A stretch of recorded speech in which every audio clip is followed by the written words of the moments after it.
Hey guys, my name is Prince. So, um, the entire protest basically started as a means for people to pro- pretty much protest. I mean, it is what it is. Pretty much protest the government's inability to control a rogue unit of the police force. I wouldn't say a rogue unit entirely because some of them have been able to, do some things, kind of create a certain peace, but absolute power corrupts absolutely. And given that they were not, I would say there was no oversight. Some of them started to actually extort, kidnap, kill people. There were stories of people being maimed, people being paralyzed, people being beaten up, sometimes people being taken to the ATM against their will to extort money from them. Sometimes people being kidnapped and arrested and being charged for crimes they knew nothing about or they know nothing about. So people got tired, and with the way the Nigerian government is, people were like, "Now we're done. We're done. We just need a change." For me, I feel like it was a stepping stone to a demand for better governance or a demand for a better Nigeria. I was at the protest from the first day. And of course, we would fail to understand that a protest is meant to make you uncomfortable. A protest is meant to start conversations that you normally would not have on a regular day. It's meant to, kind of wake people up to certain social issues that we have in the community. The first day of the protests and consequent days and following days were very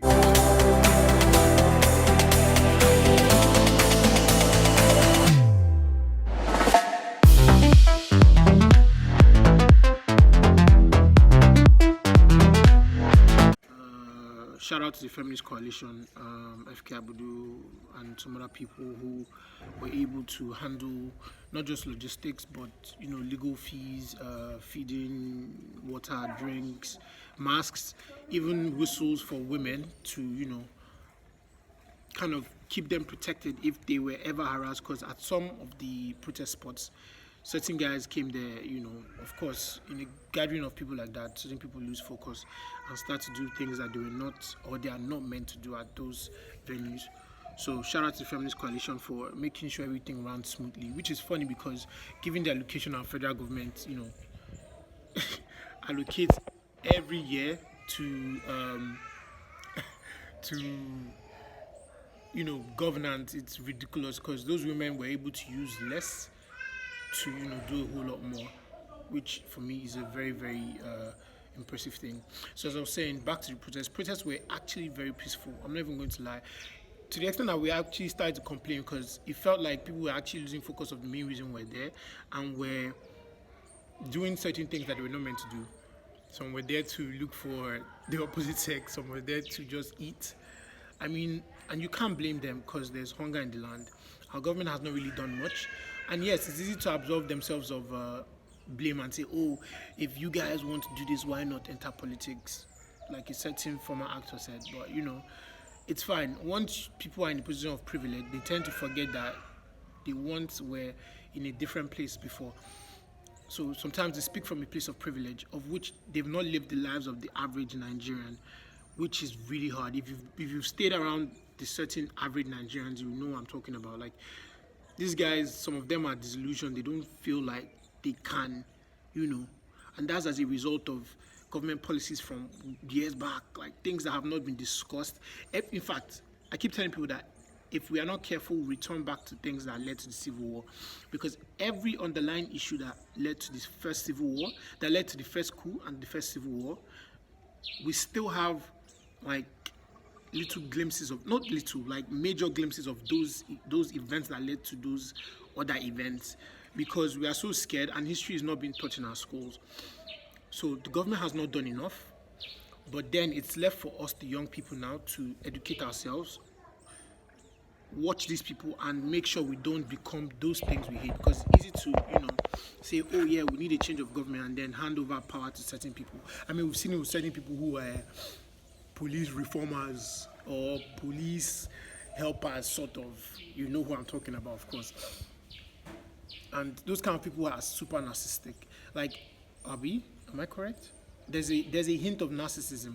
Like those kind of people, if you give them power, you can be sure they might end up being worse than the people that they're fighting against right now, and we've seen it with time. So I feel the government needs to do a whole lot better.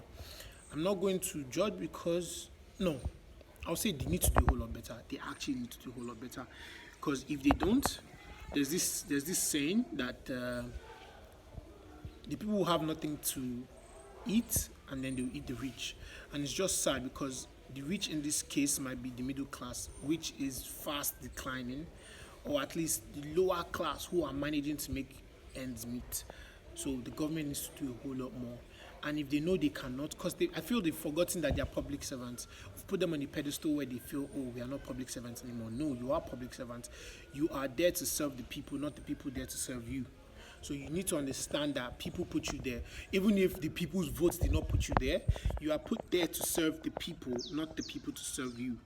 And if everything goes south, you might not be lucky to escape or run away, or your family members might not be that lucky. So think about your actions and make sure you do things to please the people.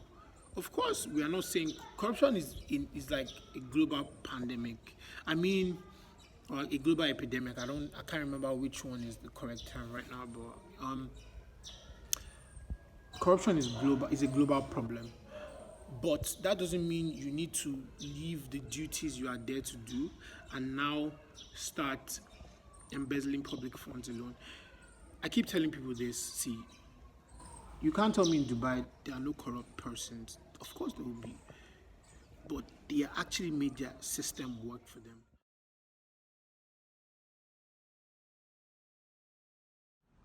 So on the Lekki massacre, I was there the day. I was there the day before the massacre actually happened. I was planning on going back that day, but for some reason I could not. I think no, yeah, I woke up really late, so I could not even head to the venue. So I didn't even bother going.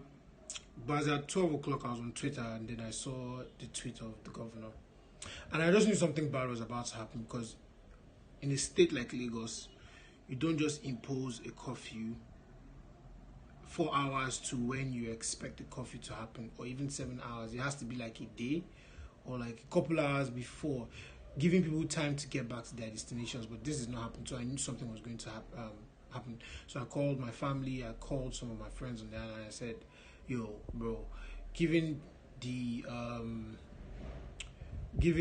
directive, I feel it would be advisable for you to actually just get home, because this thing was about to just take a very, very terrible, tragic turn. And at 3:30, I was on Twitter. I sent out a tweet. I was like, guys, if you're around that area, or you're there, just leave, because something might happen.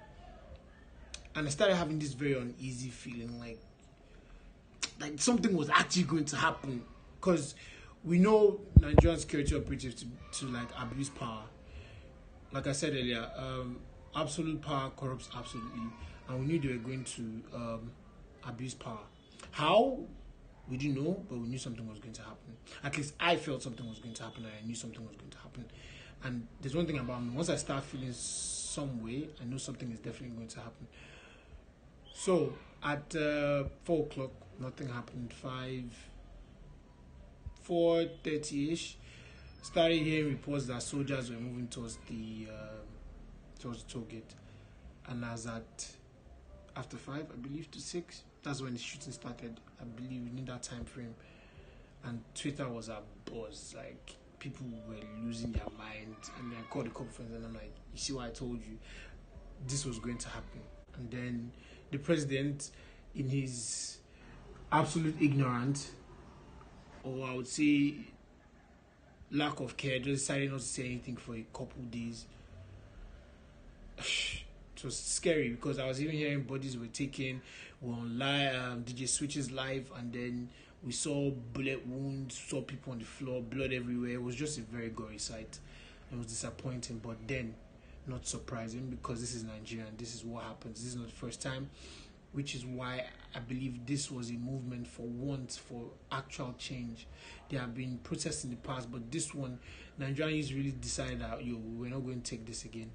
And then the president came and gave a very silly, stupid speech, which sounded like it was even threatening the youths, like do what you want to do, and it's sad. But then we can't wait for the next election because we know right now we have the power and we can change things. And I do want us to keep that pressure, keep your legs on their neck, keep your foot on their necks, don't let off, and things will be alright. Sending love, peace, love, and light to the world.